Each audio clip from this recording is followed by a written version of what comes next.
ప్రియులరా, ప్రభు అయిన యేసుక్రీస్తు పరిశుద్ధమైన నామమున మార్చి 28వ తేదీ మిమ్మలను కలుసుకొని మీకు శుభములు తెలియపరుస్తూ, దేవుడు ఇంత మట్టుకు మనకు చేసిన ఉపకారములన్నిటికీ దేవునికి స్తుతి చెల్లించ మనం బద్దులమై ఉన్నాము.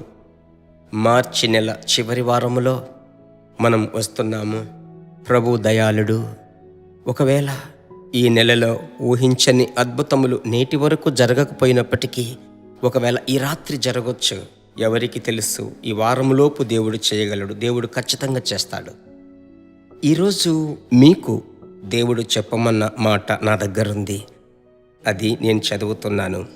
యెహెజ్కేలు 47:9 సెలవిస్తుంది, ఈ నది ఎక్కడికి పారునో, లేదంటే వెళ్ళు చోటెల్లా అక్కడ సంచరించేటువంటి జీవచరములన్నీ బ్రతుకును.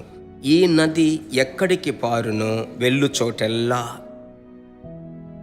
మీకందరికీ తెలుసు, నది అన్నమాట పరిశుద్ధాత్మునికి సాదృశ్యము. దీన్ని నేను ఎలాగ చెప్తున్నాను?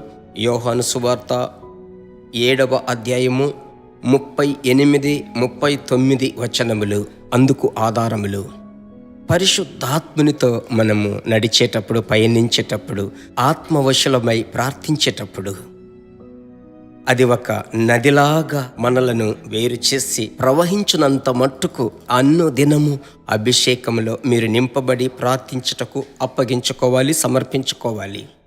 అలాగూ అభిషేకము వడిగా ప్రవహించేటప్పుడు ఎలాగూ ఒక నది ఒక పట్టణంలోనికి, ఒక గ్రామంలోనికి, ఒక పెద్ద లక్షలాది మంది ప్రజలు నివసించుచున్న ఒక గొప్ప నగరములోనికి వెళితే ఆ పట్టణమునకు, ఆ గ్రామములకు ఒక అభివృద్ధిని తెస్తుందో, మీరు ఎక్కడెక్కడికి వెళ్ళుచున్నారో, మందిరములో ఉంటే మందిరములో, ఇంటిలో ఉంటే ఇంటిలో, వేరే ఎక్కడైనా మీరు ఉద్యోగము నిమిత్తం, వ్యాపారము నిమిత్తం, సేవ నిమిత్తం వెళ్ళేటప్పుడు మీరు ఎక్కడెక్కడికి వెళుతున్నారో అనేకులకు మీరు ఆశీర్వాదముగా మారుతారు. అభిషేకం మిమ్ములను ఆశీర్వదిస్తుంది. అదే అభిషేకం మీలో నుంచి అనేకులలోనికి వెళ్ళుతుంది. అంటే ఏమిటర్థం? ఎదుటివారికి, అనేకులకు మీరు ఆశీర్వాదముగా మారబోతున్నారు. అలాగైతే ఇంత గొప్ప కృప అభిషేకములో ఉన్నది.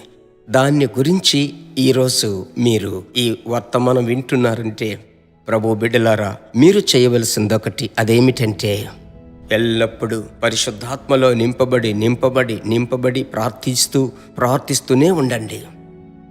ప్రభు బిడ్డలారా, నానావిధ భాషలు, అన్య భాషలు బాగా మాట్లాడండి. కూడి ప్రార్థిస్తున్నాం, మందిరంలో ప్రార్థిస్తున్నాం, అది వేరు. వ్యక్తిగతముగా, ఏకాంతముగా అన్య భాషలు మాట్లాడి ప్రభువునందు మీరు సంతోషిస్తూ ఉన్నట్లయితే పరిశుద్ధాత్ముని యొక్క శక్తి, వరం, ఫలము ఇవన్నీ మీలో నుంచి పనిచేస్తాయి. ప్రియులారా, మీరు అనేకులకు ఆశీర్వాదంగా మారతారు.